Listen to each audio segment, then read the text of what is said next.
पद्मानकम् श्रीरुद्ररूपम् ध्यायेत् शुद्धस्फटिकसङ्काशम् त्रिनेत्रम् पञ्चवक्त्रकम् गङ्गाधरम् दशभुजम् सर्वाभरणभूषितम्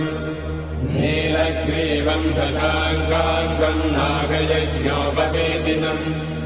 व्याघ्रजन्मोत्तरीयम् च वरेण्यमभयप्रदम् कमण्डलवक्षसोत्थानाधारिणम् शूलपाणिनम् ज्वलन्तम् पिङ्गलजटाशिखामद्योतधारिणम् वृषस्कन्धसमारोढम् उमादेहार्थधारिणम्